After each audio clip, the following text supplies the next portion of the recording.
Hello friends, मैं विनीता वर्मा स्वागत करती हूं आपका आपके YouTube channel target TGT home science में। और आज हमारी ये क्लास होगी चाइल्ड डेवलपमेंट की स्पेशल क्लास, जो कि कुछ टॉपिक हमारे कवर करने को रह गए थे। मुझे कमेंट करके भी बताया था बच्चों ने, है ना, स्पेशली काजल जी ने भी कहा था और भी कई लोग हैं जिन्होंने बताया था। तो ये जो है वही जो बचे हुए हमारे टॉपिक्स थे जिनको हमने कवर नहीं किया था, उसी की हमारी जो है बहुत ही ज्यादा इंपॉर्टेंट क्लास है आपकी। परीक्षा की तरफ से बिल्कुल अलग और एकदम हटके क्लास है ये चाइल्ड डेवलपमेंट की। इसमें प्रेगनेंसी और उसके स्टेज, उसके अलावा जो है किस किस चीजें कौन जो है किस जो है स्टेज में होती हैं और उसकी उम्र क्या है, अवस्थाएं क्या है, ये सारी चीजें इसमें आपको बिल्कुल सारे डाउट्स आपके क्लियर करने वाली एक क्लास है आपकी। तो चलिए हम बिना देर के हुए स्टार्ट करते हैं अपनी क्लास को। और देखिए हमारे जो है आप जो है व्हाट्सएप चैनल से भी जुड़ जाइए, बहुत सी चीजें उसको में आपको मिलेंगी। उसके अलावा हमारी लिंक जो है चैनल के पेज पर भी उपलब्ध है, वहां से भी आप जाइए और सारी क्लास बिल्कुल अच्छे से करिए। ठीक है, तो चलिए फिर स्टार्ट करते हैं बिना देर किए हुए। और बहुत ही ज्यादा महत्वपूर्ण क्लास आपके लिए होगी। ठीक है, तो देखते हैं हमारी जो क्लास है वो कहाँ से है। तो देखिए ये हमारी है प्रीनेटल विकास, है ना, प्रीनेटल डेवलपमेंट से यहाँ से जो है किस तरह से प्रश्न बनते हैं और जो है किस किस अवस्थाओं से होकर के ये जो है स्टेजेस गुजरते हैं। तो देखिए इसमें होता क्या है, जन्म से पूर्व की अवस्था, है ना। देखिए इसमें क्या होता है, विकासात्मक कार्य वे हैं जो किसी प्राणी के जो है जीवन की निश्चित आयु पर प्रकट होते हैं। और यहाँ पर हम पढ़ेंगे विकास की अवस्थाएं। तो देखिए विकास की जो अवस्था है, एक मिनट, तो विकास की कितनी अवस्थाएं होती हैं। तो जो भी हमारा ये विकास होता है इसकी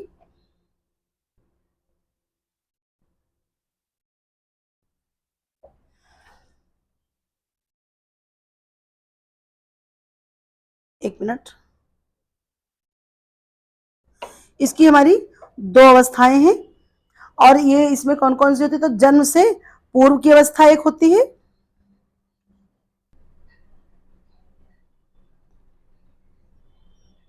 और एक होती है जन्म के बाद की अवस्था। ठीक है, ये है हमारी विकास की अवस्थाएं। इसमें देखिए क्या होता है, जो जन्म से पूर्व की अवस्था होती है उसको हम क्या कहते हैं, तो उसको हम कहते हैं प्रीनेटल अवस्था। ठीक है, और जो जन्म से बाद की होती है उसको हम क्या कहते हैं, देखिए विकास की दो अवस्था है। ठीक है, एक है हमारी, एक क्या है कह सकते हैं हम प्रीनेटल, और दूसरी हमारी जो है वो क्या है, तो वो है हमारी दूसरी जो अवस्था है वो है हमारी पोस्टनेटल। ठीक है, और इसमें भी देखिए क्या चीज होता है, इसकी भी जो है अलग अलग अवस्थाएं हैं। इसमें क्या है, तो कह सकते हैं जन्म से 2 सप्ताह तक की, है ना। जो आपका पोस्ट नेटल होता है ये कब से कब तक होता है, तो ये जन्म से 2 सप्ताह तक की अवस्था आपकी ये मानी जाती है। तो आइए फिर देखते हैं इस तरह से हमारा क्या प्रश्न कह रहा है, गर्भावस्था के किस चरण में भ्रूण का तंत्रिका तंत्र सबसे विकसित होता है तेजी से, है ना। जो गर्भावस्था होता है उसमें किस तरह से सबसे तेज अवस्था में जो है उसका नर्वस सिस्टम एक तरह से कहते हैं उनका डेवलप होता है। तो ए है हमारा जर्मिनल चरण, बी है हमारा भ्रूणीय चरण, सी है भ्रूणोत्तर चरण, डी है नवजात चरण। तो देखिए जो है हमारा करेक्ट आंसर यहाँ क्या होने वाला है, तो करेक्ट आंसर हमारा हो जाएगा यहाँ पर बी। ठीक है, भ्रूणीय अवस्था। ठीक है, ये भ्रूणीय अवस्था जो होती है इसी में जो है हमारे तंत्रिका तंत्र का विकास होता है। और भ्रूणीय अवस्था कब से कब तक होती है, तो ये हमारी होती है 2 सप्ताह से लेकर के 2 माह तक। ठीक है, 2 सप्ताह से 2 माह तक, ऐसे भी कह सकते हैं, या फिर कह सकते हैं 8 सप्ताह तक। ठीक है, 8 सप्ताह तक की जो अवस्था होती है वो भ्रूणीय अवस्था होती है, भ्रूणीय चरण कह सकते हैं।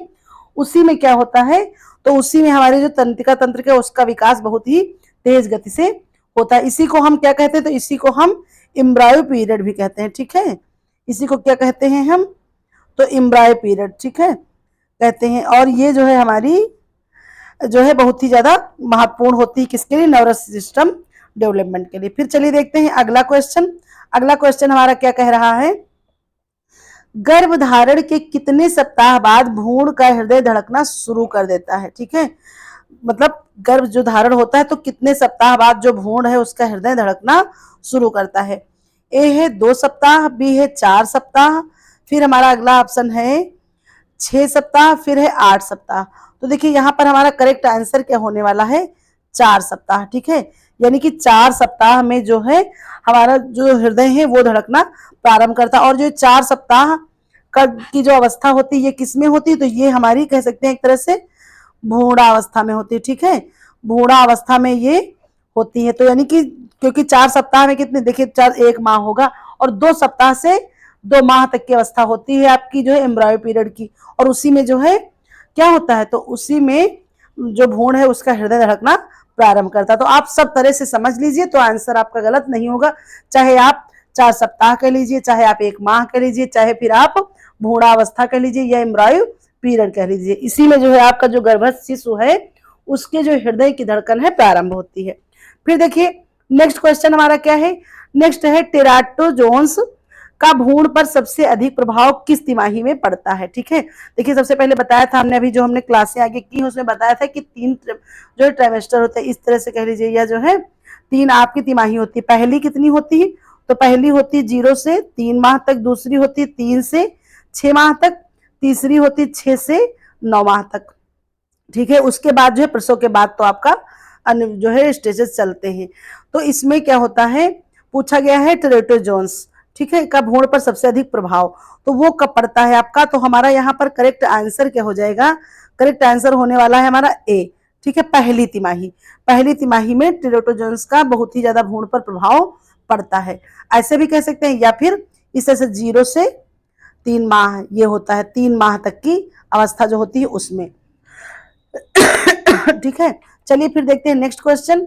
नेक्स्ट हमारा क्या, देखिए बिल्कुल अलग सी एक क्लास हमने कोशिश की है बनाने की, पूरी सेल्फ मेड क्लास हमने जितने भी टॉपिक इंपॉर्टेंट लगे हैं वहां से हमने जो है उठाया है, इधर उधर से प्रश्न जहां से भी बन रहे थे पूरा एनालाइज करने के बाद। देखिए काजल जी आपने कहा था, लेकिन मुझे लगा कि फिर हम देख लेते हैं, तो देखिए हमने जैसे 2016 बताया आपसे कि 10 प्रश्न आए हैं आपके जो है चाइल्ड डेवलपमेंट से। तो इस तरह से हमने देखा है कि हर पेपर में कितने कितने प्रश्न आए हैं और कहाँ कहाँ से प्रश्न पूछे गए हैं, उस अकॉर्डिंग ये जो है मुझे बनाने में थोड़ा सा टाइम लगा, आपके सामने लाने के लिए। बन तो गई थी लेकिन फिर कुछ चीजें और ऐड करनी रह गई थी, तो मैंने सोचा पूरी कंप्लीट क्लास ही आपको दे देते हैं। फिर इसके बाद बस एक छोटा सा और हमारा टॉपिक है प्रसव के प्रकार। ठीक है, उसको भी हम पढ़ेंगे, इसमें नहीं जुड़ पाई है वो क्लास, प्रसव के प्रकार, उसको भी बिल्कुल अच्छे से समझा देंगे, बिल्कुल सरल और आसान भाषा में।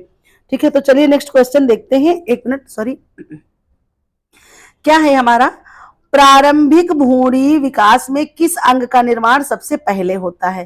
ठीक है, जो प्रारंभिक भ्रूणीय विकास होता है उसमें सबसे पहले किसका विकास होता है, ऑप्शन देख लेते हैं। ए है यकृत, बी है हृदय, सी है मस्तिष्क, डी है फेफड़े। तो यहाँ पर हमारा करेक्ट आंसर क्या होने वाला है, ऑप्शन बी हृदय, हृदय का विकास सबसे पहले होता है। फिर चलिए देखते हैं अगला प्रश्न। अगला प्रश्न हमारा क्या कह रहा है, किस हार्मोन की अधिकता गर्भावस्था में मितली है ना मॉर्निंग सिकनेस उत्पन्न करती है। ठीक है, ऐसी जो है देखिए आपने देखा होगा अधिकतर कि जो है प्रेगनेंसी लेडी होती है, यानी है ना जो प्रेग्नेंट लेडी होती है उनको मॉर्निंग सिकनेस होती है जो है, या फिर अभी जो लोग देखेंगे पढ़ेंगे उनको भी ऐसी जो है कंडीशन आई होगी। तो जो है वो किस कारण होता है ना, मॉर्निंग में जो है जैसे ब्रश करने के टाइम देखिए आपको जो है जी मितलाएगा, उल्टी टाइप का होता है, ऐसी चीजें देखने को मिलती है। तो ऐसा किस हार्मोन के कारण होता है। ऑप्शन ए है हमारा एस्ट्रोजन, बी है प्रोजेस्टेरोन, फिर सी है HCG, फिर है प्रोलैक्टिन। ठीक है, तो देखिए यहाँ पर हमारा करेक्ट आंसर क्या होने वाला है, ये किस कारण होता है, तो ऑप्शन हमारा सी करेक्ट हो जाएगा, HCG। इस हार्मोन के कारण जो है क्या होता है, तो मॉर्निंग सिकनेस फील होती है। फिर चलिए देखते हैं अगला, जिसे हमने अभी तक पढ़ लिया था अपना प्रीनेटल अवस्था, ये प्रीनेटल अवस्था से सारे प्रश्न थे।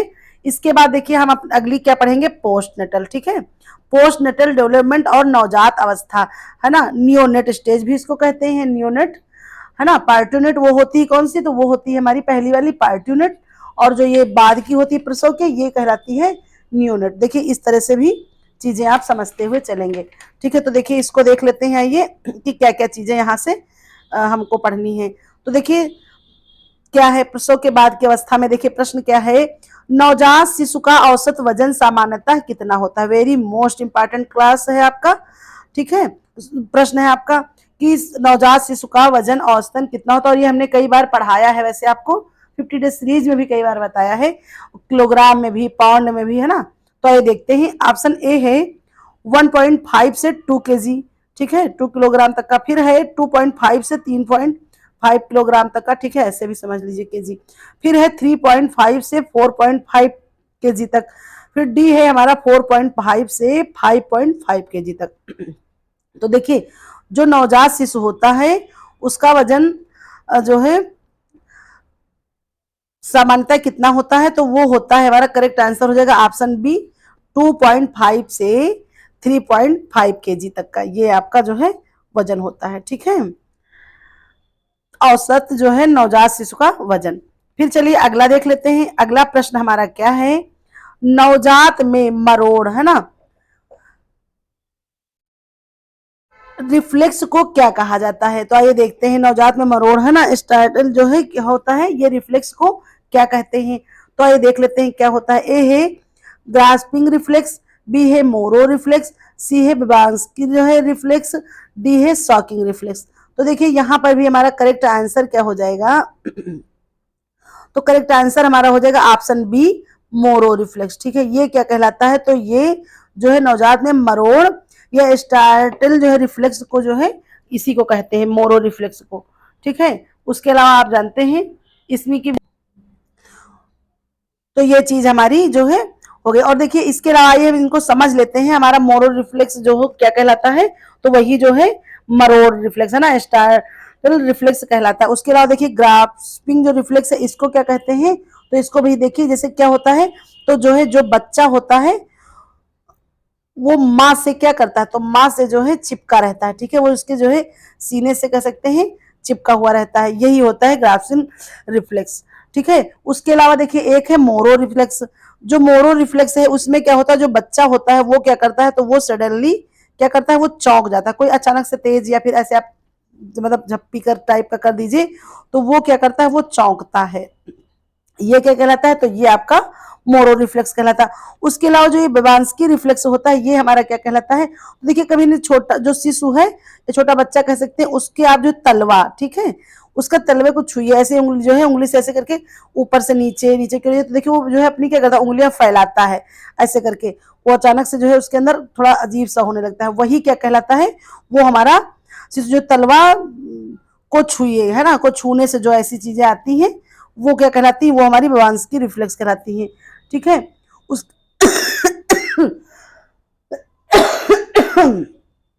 यही सारी चीजें हैं, तो हमारा करेक्ट आंसर क्या हो जाएगा, ऑप्शन बी मोरो रिफ्लेक्स, ठीक है, बच्चा अचानक से चौंक जाता है। फिर चलिए देखते हैं नेक्स्ट क्वेश्चन हमारा क्या है, तो नेक्स्ट क्वेश्चन हमारा क्या कह रहा है, किस प्रकार का स्तनपान शिशु के लिए सर्वोत्तम होता है। ए है माँ का दूध, बी है फार्मूला दूध, सी है मिश्रित आहार, डी है गाय का दूध। तो देखिए कैसा दूध जो है सर्वोत्तम होता है, तो वो होता है हमारा माँ का दूध, ठीक है। करेक्ट आंसर हो जाएगा ऑप्शन ए, हमारा करेक्ट आंसर हो जाएगा कौन सा, जो है माँ का दूध। इसको क्या कहते हैं, तो कोलेस्ट्रम कहते हैं, ठीक है। माँ का दूध को ये जो पीला गाढ़ा दूध होता है, ठीक है, ये पीला गाढ़ा दूध होता है आपका, प्रथम जो है 2 दिन तक की, 2 दिन तक का ज्यादा निकलता है, उसके बाद जो धीरे धीरे कम हो जाता है। इससे क्या होता है, जो नवजात शिशु के उसको रोग प्रतिरोधक क्षमता बहुत ज्यादा प्राप्त होती है, उसकी जो है चीजों के लिए बहुत ही ज्यादा महत्वपूर्ण होता है। फिर चलिए नेक्स्ट आइए देखते हैं, नेक्स्ट क्वेश्चन हमारा क्या कह रहा है, 9 नंबर का, शिशु का पहला टीकाकरण कौन सा होता है। तो देखिए शिशु का पहला टीकाकरण कौन सा होता है, ए है बीसीजी, बी है पोलियो, सी है डीपीटी, फिर डी है हेपेटाइटिस बी। तो देखिए शिशु का पहला टीकाकरण कब हो जाता है, तो ये होता है हमारा कौन सा होता है, ऑप्शन ए हो जाएगा बीसीजी, ठीक है, बीसीजी का टीका तुरंत लगाया था, और ये जो है क्षय या कह सकते हैं तपेदिक रोग के लिए लगता है, ठीक है, जो है, और ये जो है जो है बिल्कुल कंधे पर लगता है, तुरंत जो है जन्म के बाद, तुरंत आप कह सकते हैं थोड़ी देर में, मतलब उसको सारी चीजें सब रिलैक्स होने के बाद इसके टीका लगता है। फिर चलिए आइए देखते हैं नेक्स्ट क्वेश्चन। नेक्स्ट क्वेश्चन हमारा क्या है, नवजात की जो है के सिर का औसत परिधि माप कितना होता है, ठीक है, उसके जो सिर है उसकी औसत परिधि की माप पूछी गई है यहाँ पर, कितनी होती है। ए है 25 से 30 सेंटीमीटर, बी है 30 से 35 सेंटीमीटर, फिर देखिए क्या है, सी है 35 से 40 सेंटीमीटर, इसके बाद देखिए क्या है, तो 40 से 45 सेंटीमीटर। तो देखिए यहाँ हमारा करेक्ट आंसर क्या हो जाएगा, करेक्ट आंसर हमारा होने वाला है ऑप्शन बी 30 से 35 सेंटीमीटर, ठीक है, या सी ऐसे लिख लीजिए। तो ये जो है हमारी क्या है, नवजात शिशु की सिर की औसत परिधि है, ठीक है। उसके अलावा आइए देखते हैं कुछ अन्य चीजें भी देख लेते हैं। जैसे अभी हमने बताया था कि जैसे वजन, ठीक है, वजन जो हमने बताया था उसमें भी देखिए पाउंड में भी जो है देख लीजिए, तो ये कितना होता है 6 से 8 पाउंड, ठीक है, 6 से 8 पाउंड होता है, ठीक। और लंबाई से इसकी कितनी होती है, ये आपका आ जाएगा वजन, ठीक है। और लंबाई कितनी होती है, तो 18 से 20 इंच, ठीक है, ये जो है नवजात शिशु की लंबाई होती है। और एक चीज यहाँ पर एक फैक्ट और याद आ रहा है, तो एक है कि जो छोटा जो है शिशु होता है तो उसका वजन दुगना कब हो जाता है, तो दुगना हो जाता है 6 माह में, ठीक है, 6 माह में उसका जो है वजन क्या हो जाता है, तो 2 गुना, ठीक है, 2 गुना हो जाता है। और 3 गुना कब होता है, तो 1 साल में, 1 साल में क्या होता है, तो बच्चे का वजन 3 गुना हो जाता है। ये चीजें जो है कुछ चीजें आप याद रखिएगा। और देखिए इसमें भी कहीं 18 से जैसे आपको 19 मिल गया, यहाँ पर भी जैसे मान लीजिए 6 से 8 है, या कहीं कहीं पर क्या मिलता है 7 से आपको जो है सॉरी जो है 5 से 7 पाउंड मिल जाएगा। तो वो जो है आंसर आप जो भी जो है ऑप्शन होगा उस अकॉर्डिंग करेंगी, ठीक है। ये सारी चीजें हैं। तो जो है चलिए फिर देखते हैं अगला प्रश्न। इतनी चीजें आपने शायद समझ ली होंगी, मतलब सब लोगों को आ रहा है, लेकिन बस यही कि रिवीजन करना है, ठीक है। तो सिर का जो है औसत परिधि कितना है, या औसत माप कह सकते हैं, औसत तो ये होता है 30 से 35 सेंटीमीटर। और उसकी वजन कह सकते हैं, तो वजन हमारा हो जाता है 6 से 8 पाउंड, लंबाई 18 से 20 इंच, और जो है 6 माह में वजन 2 गुना, 1 साल में वजन 3 गुना होता है, ठीक है। चलिए फिर देखते हैं नेक्स्ट। यहीं पर और देखिए, जो नवजात शिशु जब जन्म लेता है तो जो उसके शरीर पर बाल होते हैं उसको हम क्या कहते हैं, जो भी जो है नवजात शिशु होता है जो उसके नवजात के, ठीक है, ये जान लीजिए कि जो शरीर पर बाल होते हैं, ठीक है, बाल होते हैं उसको क्या कहते हैं, तो उसको हम कहते हैं लेनगू, ठीक है, उसको क्या कहते हैं लेनगू, रोए टाइप का पूरा जो शरीर में होता है बाल। और जो है जो प्रथम जो है 2 दिन तक का जो उसका जो है मल होता है, प्रथम मल, उसको क्या कहते हैं, तो मैकोनियम कहते हैं, ठीक है, उसको क्या कहते हैं, मैकोनियम कहते हैं। ये भी याद रखिएगा आप लोग, ठीक है, क्या कहते हैं, मैकोनियम कहते हैं। एक चीज और यहाँ पर देख लीजिएगा, जो उसके शरीर पर क्या होता है, सफेद सा जो है चिपचिपा पदार्थ होता है, ठीक है, कौन सा, तो चिपचिपा जो पदार्थ होता है, ठीक है, मोम के जैसा, ठीक है, मोम होता है, वो मोम के जैसा सफेद पदार्थ होता है, उसको क्या कहते हैं, तो उसको कहते हैं वार्निश कैसेसा, ठीक है, उसको क्या कहते हैं, तो उसको कहते हैं वार्निश, एक मिनट, कैसे ऐसा कहते हैं, ठीक है। ये सारी चीजें आप पूरा जो है रिवीजन करते हुए चलेंगे, ठीक है। शरीर पर बाल लेनगू होते हैं, प्रथम मल मैकोनियम कहलाता है, और जो है शरीर पर उसके सफेद सा चिपचिपा सा एक लेयर टाइप में होती है, और ये जो है वार्निश कैसोसा कहलाता है। और ये करता क्या है, तो उसकी जो है सुरक्षा करता है, शिशु की जो है बिल्कुल जो है सुरक्षा करता है बाहरी अन्य चीजों से, जो भी चीजें होंगी उसको जो क्षति पहुंचाने वाली उनसे सुरक्षा करता है। फिर चलिए देखते हैं नेक्स्ट क्वेश्चन। तो नेक्स्ट क्वेश्चन हमारा क्या कह रहा है, देखिए इतनी चीजें जब आप रिवीजन करते हुए चलेंगे तो कोई प्रॉब्लम नहीं होगी। मेरी समझ से ऐसे प्रश्न जो है इकट्ठे आपको कहीं मिलेंगे नहीं, तो इससे जुड़िए और पूरा एकदम बिल्कुल कहीं नोट्स बना लीजिए, आप एंड टाइम पे इसको रिवीजन करिए। फिर देखिए हमारी प्रीनेटल पोस्टनेटल हो गई, विकास की अवस्थाओं में फिर आते हैं अगला, हम देखते हैं इसके बाद क्या होता है। तो ये होगा हमारा शैशवावस्था है ना, इन्फेंसी। फिर बाल्यावस्था यानी कि चाइल्डहुड से हम प्रश्न करेंगे। फिर इसके बाद हम करेंगे एडल्ट से, और जो है इसी तरह से आगे बढ़ते हुए करेंगे क्वेश्चन। तो फिर चलिए देखते हैं। देखिए इस तरह से प्रश्न लगभग 60-70 प्रश्न है, थोड़ा बड़ी सीरीज हो गई है, इसलिए आप लोग घबराइएगा नहीं, बिल्कुल डट करके इसको जो है पढ़िए। अगर आप इसका नोट्स बना लेंगे, और बिल्कुल सही कह रहे हैं, अगर नोट्स बना लिया आपने और अगर आपने रिवीजन अच्छे से कर लिया, तो कह सकते हैं कि बहुत ही ज्यादा आपके लिए बेनिफिट होने वाला है इस क्लास से, ठीक है। तो नेक्स्ट क्वेश्चन आइए देखते हैं क्या कह रहा है हमारा। 11 नंबर का, मैस्लो के अनुसार शिशु की पहली प्राथमिकता क्या होती है। तो देख लेते हैं भाई क्या प्राथमिकता होती है जो शिशु होता है। ए है आत्मसम्मान, बी है सुरक्षा, सी है जैविक अवस्थाएं, डी है सामाजिक संबंध। तो देखिए यहाँ हमारा करेक्ट आंसर क्या हो जाएगा, उसकी भाई आवश्यकता क्या होती है, जैविक आवश्यकताएं, ठीक है। जो जैविक आवश्यकताएं होती है उसकी जो ये प्राथमिकता होती है, उसको आत्मसम्मान से कोई मतलब नहीं होता है, सुरक्षा तो चाहिए लेकिन प्राथमिकता क्या होती है, और सामाजिक संबंध से भी इतना विशेष नहीं होता है, जैविक आवश्यकताएं यहाँ पर प्राथमिकता हो जाती है उसकी। फिर चलिए देखते हैं अगला प्रश्न क्या है। मांटेसरी शिक्षा पद्धति में बाल विकास का सबसे महत्वपूर्ण सिद्धांत कौन सा माना गया है। ए है पर्यावरण और आधारित शिक्षा, और देखिए एक चीज है जो हमारी ये आपसे कह सकते हैं, एक तरह से कह सकते हैं दूसरा हम देख लेते हैं, ऑप्शन हमारा क्या है, दंड आधारित शिक्षा, फिर है माता पिता पर निर्भरता, सी है रट कर सीखना। तो करेक्ट आंसर हमारा यहाँ क्या होने वाला है, ऑप्शन ए पर्यावरण आधारित शिक्षा। ठीक है, यहाँ पर ये करेक्ट हो जाएगा। अगला प्रश्न आइए देखते हैं। प्रश्न हमारा क्या है, बाल्यावस्था के दौरान मस्तिष्क का विकास कितने प्रतिशत पूरा हो जाता है। ठीक है, तो देख लेते हैं जो है मस्तिष्क का विकास कितनी स्टेज तक पूरा हो जाता है बाल्यावस्था का। देखिए उसके अलावा जैसे भी हमने किशोरा जैसे पढ़ाया बाल्यावस्था का या जो है शैशवावस्था का, तो देखिए इतना तो है कि आप लोग जो है सारी चीजें जान रहे हैं कि कब से कब तक की जो है होती है। रॉस के अनुसार, हरलॉग के अनुसार, है ना, हरलॉग ने क्या बताया, शैशवावस्था। ठीक है, तो हर जो है सब शिक्षा शास्त्री अलग अलग हैं। हरलॉग ने क्या बताया है, देखिए शैशवावस्था को क्या बताया है, तो वो बताया है इन्होंने जन्म से लेकर के 2 सप्ताह तक। ठीक है, 2 सप्ताह तक, तो वैसे तो जो है 2 वर्ष तक मानी जाती है। ठीक है, और जो है शैशवावस्था जन्म से 6 वर्ष तक की होती है, क्रो एंड क्रो ने बताई है 6 वर्ष तक। तो इस तरह से सबका अलग अलग जो है अपना मत है।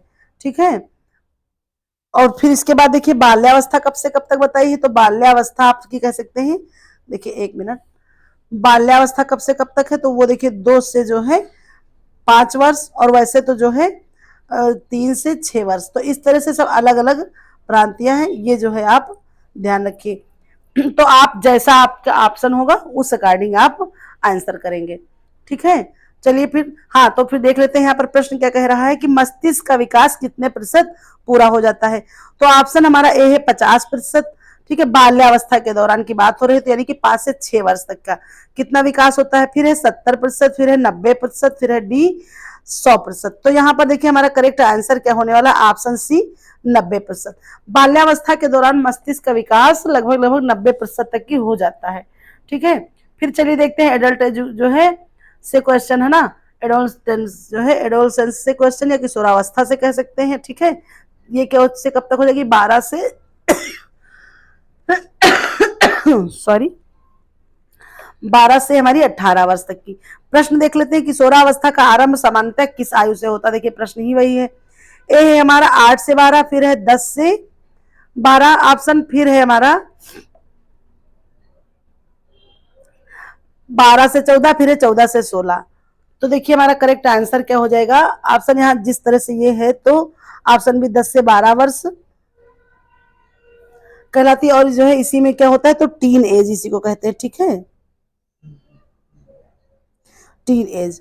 तो चलिए फिर देखते हैं अगला प्रश्न। अगला प्रश्न हमारा क्या है, किशोरों में होने वाले हार्मोनल परिवर्तन किस ग्रंथि के कारण होते हैं। तो ये देखते हैं किस ग्रंथि के कारण होते हैं। ए है पिट्यूटरी ग्रंथि, बी है थायराइड ग्रंथि, सी है एड्रिनल ग्रंथि, डी है अग्नाशय। तो देखिए यहाँ करेक्ट आंसर हमारा क्या हो जाएगा, तो करेक्ट आंसर हमारा होगा ऑप्शन ए पिट्यूटरी ग्रंथ। ठीक है, पिट्यूटरी ग्रंथ से क्या होता है, जो भी हमारे हार्मोनल परिवर्तन होते हैं वो इसी ग्रंथि के कारण होते हैं। फिर चलिए अगला देखते हैं, प्रश्न क्या है, किशोरावस्था में आत्मसम्मान का विकास किसके प्रभाव में सबसे अधिक होता है। ए है माता पिता, बी है मित्र समूह, सी है शिक्षक, डी है समाज। तो देखिए जो आत्मसम्मान का विकास किसके प्रभाव में होता है, तो वो होता है उनके मित्र समूह में। ठीक है, करेक्ट आंसर ऑप्शन बी हो जाएगा। फिर चलिए देखते हैं अगला प्रश्न, लॉरेंस कोहलबर्ग के अनुसार किशोरावस्था में नैतिक विकास का कौन सा चरण प्रमुख होता है। देखिए ये हमने अभी कल की सीरीज में भी बताया है। इतनी बार ये रिवीजन हुआ है कि मेरी समझ से कि भूलने वाली कोई बात नहीं है, और हमने अपने सीडीपी की क्लास में बहुत अच्छे से आपको समझाया है। तो आइए देखते हैं, ऑप्शन ए है प्राक सम्मेलन स्तर, है ना, प्री कन्वेंशनल स्टेज कह सकते हैं, फिर है बी सम्मेलन। सब देखिए इसीलिए कहते हैं कि हिंदी को जो है, क्योंकि इसी में आप अनेक सी जो है अवस्थाएं होती है, लेकिन इंग्लिश में एक वही नाम रहता है, इसलिए वहां पर कोई कंफ्यूजन नहीं होगा। सम्मेलन स्तर यानी कि कन्वेंशनल स्टेज, फिर सी है उत्तर सम्मेलन स्तर यानी कि पोस्ट कन्वेंशनल स्टेज, डी है नैतिक स्तर नहीं होता। सॉरी, तो यहाँ पर देखिए हमारा करेक्ट आंसर क्या हो जाएगा, ऑप्शन बी सम्मेलन स्तर। ठीक है, यानी कि कन्वेंशनल स्टेज में इसमें क्या होता है, नैतिक विकास का ये प्रमुख चरण होता है, इसलिए करेक्ट आंसर हो जाएगा ऑप्शन बी सम्मेलन स्तर या कन्वेंशनल स्टेज। फिर चलिए देखते हैं अगला प्रश्न क्या है, किशोरों में निर्णय लेने की क्षमता किस मस्तिष्कीय भाग से नियंत्रित होती है। ए है हाइपोथैलेमस, बी है सेरेबेलम, डी है प्री फ्रंटल कार्टेक्स, फिर उसके बाद हमारा, एक मिनट, क्या है, डी ब्रेन स्टेम। तो देखिए करेक्ट आंसर हमारा क्या होने वाला है, तो ये हो जाएगा हमारा प्री जो है फ्रंटल कार्टेक्स है ना, इस जो है प्री फ्रंटल का जो है स्टेज में क्या होता है, तो इसी में जो कि निर्णय लेने की क्षमता का जो है मस्तिष्क जो है भाग ये नियंत्रित करता है। फिर चलिए देखते हैं अगला प्रश्न। अगला प्रश्न हमारा क्या है, किशोरों में असंतुलित भावनाओं का मुख्य कारण क्या होता है। ए है सामाजिक दबाव, बी है हार्मोनल परिवर्तन, सी है शारीरिक विकास, डी है मानसिक परिपक्वता। सॉरी। तो देखिए यहाँ पर हमारा करेक्ट आंसर क्या हो जाएगा, ऑप्शन बी हार्मोनल परिवर्तन। जो उनमें हार्मोनल परिवर्तन होते हैं या कह सकते हैं जो बदलाव होते हैं उसमें क्या होता है, असंतुलित भावनाओं का उनके मुख्य कारण होता है। इसमें क्या होता है, संचारी भाव बहुत ज्यादा रहते हैं, उसमें संचारी भावनाएं आती हैं, भावनाओं से ओतप्रेत होता है, कहीं कुछ ये सारी चीजें होती हैं हार्मोनल चेंजेस के कारण। ठीक है, फिर चलिए अगला प्रश्न देखते हैं। अगला है, किशोरों में व्यवहार संबंधी समस्याओं को कम करने का सबसे प्रभावी तरीका क्या है। जो व्यवहार संबंधी समस्याएं उसके लिए हमें सबसे ज्यादा क्या करना चाहिए। तो ऑप्शन ए है कठोर अनुशासन, बी है मनोवैज्ञानिक परामर्श, सी है शारीरिक दंड, डी है स्वतंत्रता की अधिकता। तो देखिए यहाँ पर क्या हो जाए, कठोर अनुशासन से तो कुछ नहीं हो सकता। अगर कठोर अनुशासन लगा देंगे तो बच्चे वही कार्य क्या करेंगे, करेंगे जरूर लेकिन छिप के करेंगे। ठीक है, तो इसलिए उनको थोड़ा सा फ्री फील कराना है। और शारीरिक दंड, अगर दंड दे रहे हैं तब भी ये दंड का उस पर क्या कर पड़ेगा, उस पर जो है नकारात्मक प्रभाव पड़ जाएगा। ठीक है, नकारात्मक प्रभाव पड़ सकता है। और स्वतंत्रता की अधिकता, अगर अधिकता स्वतंत्रता की हो जाएगी तब भी वो क्या करेंगे, उनकी अपनी एक जो लाइफ स्टाइल है वो एकदम चेंज हो जाएगी। वो उसमें भी क्या करेंगे, वो उनकी सोच बदल जाएगी और उनको पूरी छूट हो जाएगी, जिससे उनके बिगड़ने के जो है हालात ज्यादा नजर आएंगे। इसलिए करना क्या होगा, मनोवैज्ञानिक हमको परामर्श की आवश्यकता है। ठीक है, थोड़ी सी छूट भी देना है, थोड़ा सा उनको जो है फ्रीडम कराना है, लेकिन मनोवैज्ञानिक परामर्श के साथ उनको हम जो अनेक प्रकार की विकास व्यवहार संबंधी समस्याएं हैं उनको हम दूर कर सकते हैं। ठीक है, करेक्ट आंसर ऑप्शन बी हो जाएगा। अगला ये देखते हैं क्या है, और जो है इस तरह से क्या है, जो प्रश्न है सभी चरणों से हो गए हैं। अब अनेक प्रकार की अवस्थाएं जो ऐसे भी हैं बहुत ही, तो आइए देखते हैं पूरा सा एक सरसरी तौर पर हम देख लेते हैं। जैसे हमने शैशवावस्था बाल्यावस्था को पढ़ाया, उसकी एज नहीं थी अभी ऊपर, तो ये आइए देखते हैं, इस तरह से समझते हैं कि क्या क्या प्रश्न है यहाँ पर। बहुत ही इंपॉर्टेंट है आपके लिए, वेरी मोस्ट इंपॉर्टेंट क्लास आपके लिए होने वाली है। तो देखते हैं शैशवावस्था है ना, इन्फेंसी कितनी उम्र तक मानी जाती है, यहाँ से आप क्लियर करिए। जैसे अभी हमने ऊपर पढ़ाया तो बिल्कुल क्लियर इसीलिए हमने नहीं किया था ताकि क्योंकि नीचे क्वेश्चन थे। देखिए वहां पर क्या है, हमको आंसर करना होगा अपनी जो भी ऑप्शन है। भाई हम कह रहे हैं 0 से 2 सप्ताह हर लाख ने बताया, लेकिन अगर वहां ऑप्शन में है नहीं तो इस तरह से आप कंफ्यूज हो जाएंगे। इसलिए सारी चीजें जान, जो सामने है और जो फैक्ट बाहर के उनको भी हमें समझना होगा। जब सारी चीजें दिमाग में रहेंगी तो जैसा ऑप्शन हमारे सामने होगा उस अकॉर्डिंग हम समझ करके आंसर करेंगे। तो देखिए शैशवावस्था की उम्र कितनी मानी जाती है। ए है जन्म से 6 माह, फिर है जन्म से 1 वर्ष, फिर है जन्म से 2 वर्ष, डी है जन्म से 3 वर्ष। तो देखिए यहाँ करेक्ट आंसर हमारा क्या हो जाएगा, तो ये होने वाला करेक्ट आंसर ऑप्शन सी, जन्म से 2 वर्ष। ठीक है, जन्म से 2 वर्ष तक की अवस्था कौन सी अवस्था कहलाती है, तो ये हमारी कहलाती है शैशवावस्था। ठीक है, चलिए फिर देखते हैं अगला प्रश्न। अगला प्रश्न हमारा क्या है, अगला प्रश्न है हमारा, देखिए अभी था शिशु की ग्रास्पिंग है ना क्षमता कितने माह की विकसित हो जाती है, कितने माह में विकसित होती है, तो ये देखते हैं कब तक होती है। ए है 3 से 4 माह, बी है 5 से 6 माह, सी है 7 से 8 माह, डी है 9 से 10 माह। तो देखिए यहाँ हमारा करेक्ट आंसर क्या हो जाएगा, तो करेक्ट आंसर होगा ऑप्शन ए 3 से 4 माह। 3 से 4 माह में क्या होता है, तो जो शिशु है उसका जो है ग्रास्पिंग की जो उसकी क्षमता होती है वो जो है डेवलप हो जाती है। ठीक है, ये याद रखिएगा आप लोग 3 से 4 माह में। फिर चलिए देखते हैं अगला प्रश्न। अगला प्रश्न हमारा क्या है, शिशु पहली बार बैठने की योग्य कब होता है, यानी कि बैठने के योग्य कब हो जाता है। ऑप्शन है 4 माह, फिर है 6 माह, फिर है 8 माह, फिर है 10 माह। तो देखिए यहाँ करेक्ट आंसर क्या होने वाला है, ऑप्शन बी 6 माह। 6 माह में शिशु क्या करता है, तो वो बैठना प्रारंभ कर देता है। ठीक है, और जो है धीरे धीरे करके वो बैठना शुरू करता है। ये उसकी प्रथम है माह जब वो बैठना स्टार्ट करता है। फिर चलिए देखते हैं अगला प्रश्न। अगला प्रश्न क्या है, शिशु आम तौर पर जो है पहली बार कब चलना सीखता है।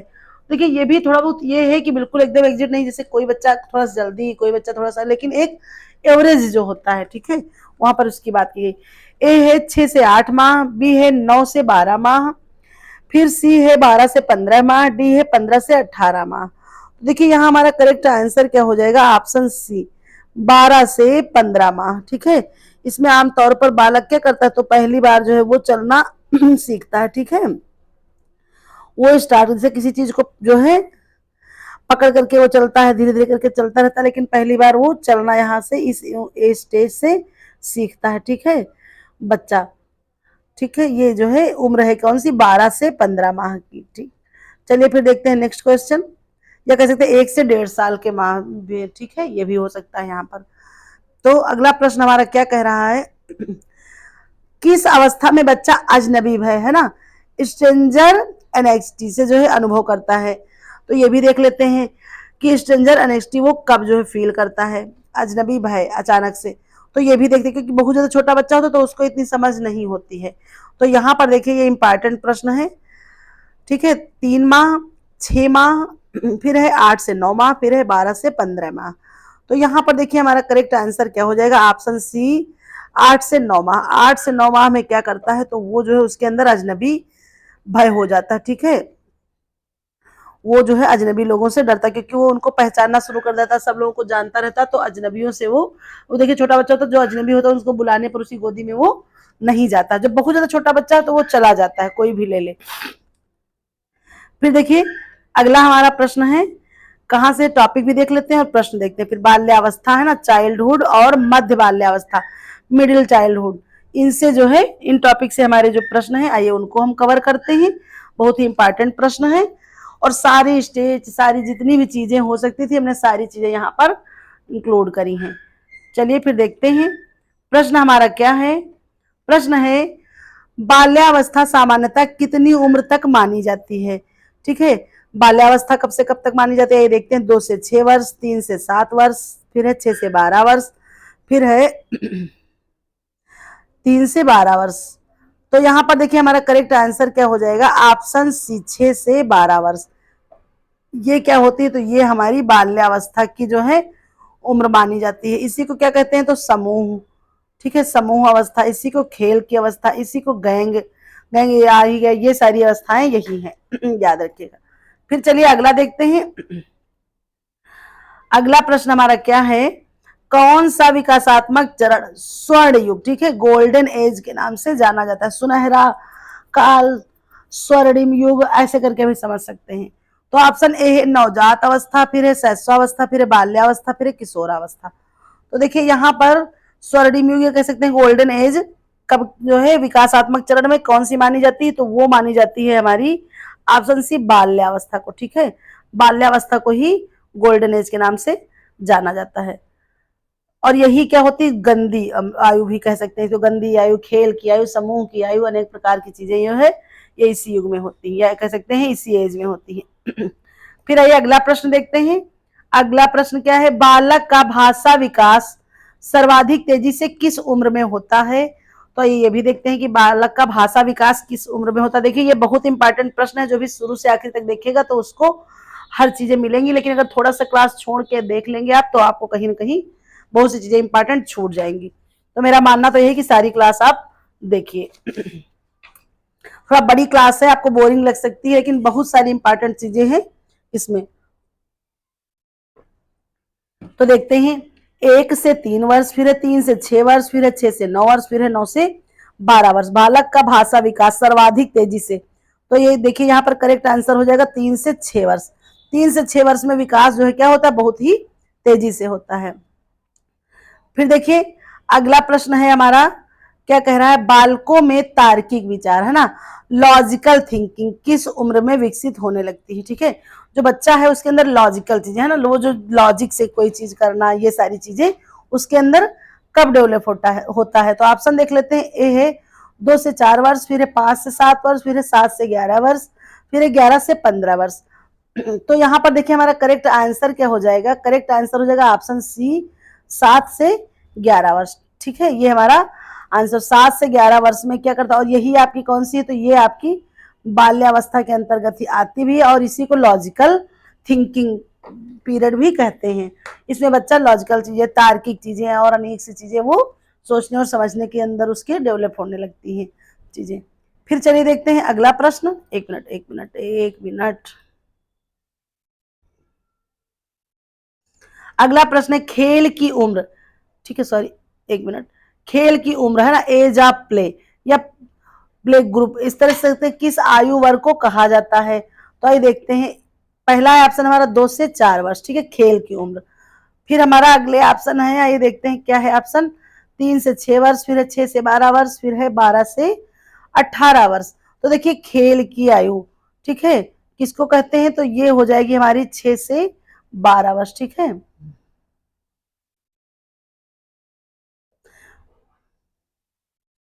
प्ले ग्रुप या कह सकते हैं प्ले एज। ठीक है, या फिर खेल की जो है इस अवस्था, ये सारी चीजें आप याद रखिएगा। तो ये क्या है, कब से कब तक की है, 6 से 12 वर्ष तक की, और ये किसके अंतर्गत आती है, तो बाल्यावस्था। ठीक है, बाल्यावस्था के अंतर्गत आती है। फिर चलिए देखते हैं अगला हमारा टॉपिक क्या है और इसके क्वेश्चन कौन से हो जाएंगे। तो अगला है हमारा किशोरावस्था और युवावस्था, है ना, एडोलसेंस। इसको आइए देखिए और समझते हैं क्या कह रहा है प्रश्न। किशोरावस्था एडोलसेंस की अवधि सामान्यतः कितनी होती है। देखिए अभी ऊपर हमने बताया, वहां पर कुछ और था, तो ये सारी चीजें कंफ्यूजिंग है। थोड़ा आपको बस बेस समझना होगा, आंसर आप कर लेंगे। 8 से 12 वर्ष, 10 से 18 वर्ष, 12 से 20 वर्ष, फिर 15 से 25 वर्ष। देखिए तो हमने अधिकतर बताया ना 12 से 18 वर्ष, तो यहाँ क्या इसके सबसे ज्यादा समथिंग है, तो करेक्ट आंसर हमारा हो जाएगा ऑप्शन बी 12 से 18 वर्ष। 12 से 18 वर्ष क्या है, ये हमारी किशोरावस्था की। यहाँ पर लेकिन ऑप्शन में क्या लिखा, 10 से 12 वर्ष, तो यही हमारा करेक्ट आंसर हो जाएगा ऑप्शन बी 10 से 18 वर्ष। फिर है लड़कियों में मासिक धर्म, है ना, मेंसुरेशन औसत कितनी उम्र में शुरू हो जाता है। तो देखिए कितनी उम्र, और एक चीज यहाँ आप हमको बता दीजिए कि जो लड़कियों में आप कह सकते हैं फर्स्ट पीरियड होता है उसको क्या कहते हैं, तो उसको कहते हैं मेनार्की। ठीक है, कब शुरू होता है, तो वो मेनार्की कहते हैं उसको। फिर देखिए इसमें है ऑप्शन हमारा 8 से 10 वर्ष, फिर है 10 से 12 वर्ष, फिर है 12 से 14, फिर है 14 से 16। तो देखिए यहाँ हमारा करेक्ट आंसर क्या हो जाएगा, ऑप्शन सी 12 से 14 वर्ष। 12 से 14 वर्ष में क्या होता है, जो है पीरियड कह सकते हैं फर्स्ट तरह से मासिक धर्म ये स्टार्ट हो जाता है हमारा। फिर चलिए अगला प्रश्न देखते हैं। अगला प्रश्न क्या कह रहा है, किशोरावस्था में होने वाले हार्मोनल परिवर्तन मुख्यतः किस ग्रंथि द्वारा नियंत्रित होते हैं। तो देख लेते हैं किस ग्रंथि द्वारा नियंत्रित होते हैं भाई। ऑप्शन ए है थायराइड ग्रंथि, एड्रिनल ग्रंथि, पिट्यूटरी ग्रंथि। ठीक है, फिर है हमारा पीनियल ग्रंथि। तो देखिए यहाँ पर हमारा करेक्ट आंसर क्या हो जाएगा, करेक्ट आंसर होने वाला है हमारा ऑप्शन सी पिट्यूटरी ग्रंथि। ठीक है, पिट्यूटरी ग्रंथि क्या है, तो ये हमारी जो है, तो देखिए इसमें क्या होता है, तो ये हार्मोनल परिवर्तन का जो है मुख्यतः जिम्मेदार है। कौन सी जो है, तो पिट्यूटरी ग्रंथि। ठीक है, करेक्ट आंसर। और एक चीज यहाँ हम समझ लेते हैं, तो ये क्या होती है, तो इसी को हम कौन सी ग्रंथि कहते हैं, तो इसी को पीयूष ग्रंथि कहते हैं। ठीक है, पीयूष ग्रंथि कहते हैं। ये सारी चीजें आप समझ लीजिएगा। ठीक है, और ये क्या है, तो ये एक जो है अंतःस्रावी ग्रंथि, ऐसे समझ लीजिएगा, अंतःस्रावी ग्रंथि है, और जो है सबसे छोटी ग्रंथि है। ठीक है, हमारे शरीर की कौन सी, तो सबसे छोटी ग्रंथि, ये याद रखिएगा। इतने सारे फैक्ट याद रखिए। पिट्यूटरी ग्रंथि से क्या होता है, हार्मोनल, अभी ऊपर भी क्वेश्चन आया था तो हमने ज्यादा डिस्क्राइब नहीं किया था, तो यहाँ समझ लीजिए पिट्यूटरी ग्रंथि क्या है, तो ये पीयूष ग्रंथि है इसका नाम, और अंतःस्रावी ग्रंथि ये है कह सकते हैं हम, और सबसे छोटी ग्रंथि हमारे शरीर की होती है। ठीक है, और यहाँ पर देखिए जैसे थायराइड ग्रंथि है, तो ये जो है क्या करती है, तो ये जो थायराइड ग्रंथि है ये हमारी यहाँ से क्या निकलता है, तो थायरॉक्सिन हार्मोन। ठीक है, थायरॉक्सिन हार्मोन निकलता है, और ये जो है इसी को क्या करती है, ये जो है बड़ी ये भी अंतःस्रावी ग्रंथि के अंतर्गत ही आती है हमारी। ठीक है, और इसके अलावा जो ये एड्रिनल ग्रंथि है इसको भी यही समझ लेते हैं, तो जो एड्रिनल ग्रंथि है ये क्या है, इसी को हम अधिवृक्क कहते हैं। ठीक है, क्या कहते हैं, अधिवृक्क कहते हैं। और ये भी हमारी क्या है, तो ये भी हमारी एक तरह से कह सकते हैं, तो ये हमारी जो है अंतःस्रावी ग्रंथि है। उसके अलावा जो एक ये हमारी बच रही है कौन सी, पीनियल ग्रंथि। ये पीनियल जो ग्रंथि ये जो है मस्तिष्क में होती है। ठीक है, और ये एक तरह से कह सकते हैं मेलाटोनिन हार्मोन जो होता है, पीनियल ग्रंथि जो होती है इसमें क्या, ये इस यहाँ से देख लेते हैं, मेलाटोनिन जो हार्मोन होता है, मेलाटोनिन हार्मोन उसको स्रावित करती है। ठीक है, जैविक घड़ी की तरह ये कार्य करती है। तो ये हमने जो है सारी अपनी जो है ग्रंथियां जान ली। ठीक है, तो चलिए फिर देखते हैं अगला प्रश्न। अगला प्रश्न हमारा क्या कह रहा है, एक मिनट, मेरी तो कहीं सीरीज ही नहीं रुक रही है, सॉरी जरा सा।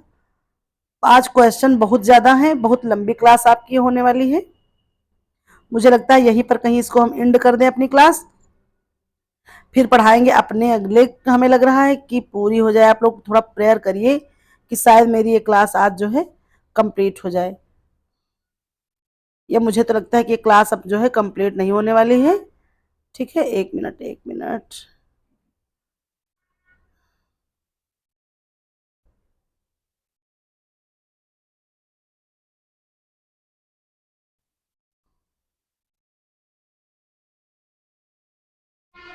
यहीं पर थे, हमारा यहाँ तक कंप्लीट हो गया था। फिर चलिए यहाँ से देख लेते हैं, लेकिन मुझे लगता नहीं है कि जो है,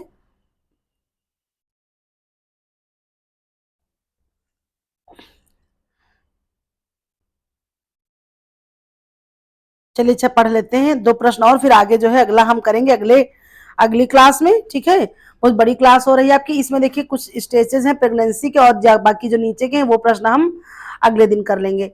ठीक है, तो ये देखिए एक मिनट, प्रश्न है किशोरावस्था में, एक मिनट सॉरी, किशोरावस्था में आत्मचेतना कह सकते हैं सेल्फ अवेयरनेस सबसे अधिक किस कारण से विकसित होती है। तो आइए देखते हैं किस कारण विकसित होती है।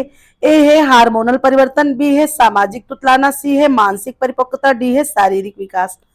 ठीक है, तो यहाँ पर देखिए करेक्ट आंसर हमारा क्या हो जाएगा, ऑप्शन बी। ठीक है, सामाजिक तुतलाना। ये क्या है, सेल्फ अवेयरनेस किस कारण अधिक से विकसित, किशोरावस्था में आत्म चेतना या सेल्फ अवेयरनेस सबसे अधिक किस कारण से विकसित होता है। तो ये जो है सामाजिक तुलना में। ठीक है, हार्मोनल परिवर्तन में भी होता है, लेकिन मानसिक परिपक्वता या शारीरिक जो है विकास इसमें, लेकिन सबसे ज्यादा सामाजिक तुलना जब करता है तो उसके अंदर सेल्फ अवेयरनेस चीजें, अनेक सी चीजें डेवलप होती है। फिर चलिए अगला है क्वेश्चन हमारा,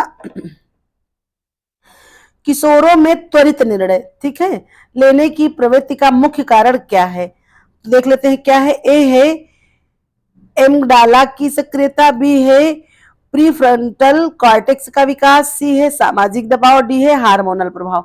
तो देखिए यहाँ हमारा करेक्ट आंसर क्या हो जाए, जो किशोरों में त्वरित निर्णय लेने की जो क्षमता है उसकी प्रवृत्ति है, उसका कारण हो जाएगा हमारा ऑप्शन ए एम्गडाला की सक्रियता। ये हमारा करेक्ट आंसर है। इस कारण जो होते हैं छात्रों में त्वरित निर्णय लेने की जो है प्रवृत्ति का मुख्य कारण यही होता है।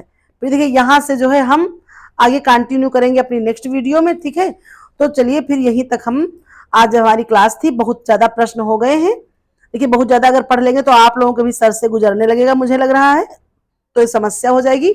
इसलिए हमें करना क्या है, पढ़ना है जो है थोड़ा, बिल्कुल भले ही थोड़ा सा कम पढ़े लेकिन बहुत अच्छे से पढ़े, रिवाइज करके पढ़े। तो प्लीज कोई भी लोग अगर नोट्स बनाइए इस क्लास को तो मुझे जरूर बताइएगा, बहुत ही ज्यादा इंपॉर्टेंट क्लास है। अगली क्लास में हम जो प्रसव के प्रकार हैं, ठीक है, प्रसव के प्रकार पढ़ लेंगे, और बाकी जो नीचे की जितने भी क्वेश्चन बचे हुए हैं उसको भी उसी में हम ऐड कर लेंगे। ठीक है, तो चलिए फिर मिलते हैं अपने नेक्स्ट वीडियो में, तब तक के लिए धन्यवाद, बाय बाय, थैंक यू। उसके अलावा आप लोग पढ़ते रहिए, अपनी तैयारी को और ज्यादा मजबूत करते रहिए। देखिए बहुत ही ज्यादा पढ़ाई का इसमें सब लोगों के ऊपर बोझ होगा, लोड होगा, लेकिन फिर भी क्या है, हमें किसी भी तरह से इस तनाव को जो है कम करना है। तनाव कम करने के भी बहुत सारे तरीके हैं, उसको जो है ढूंढिए और तनाव कम करिए और अपनी परीक्षा बहुत अच्छे से दीजिए सब लोगों के लिए। ठीक है, तो चलिए फिर मिलते हैं नेक्स्ट वीडियो में।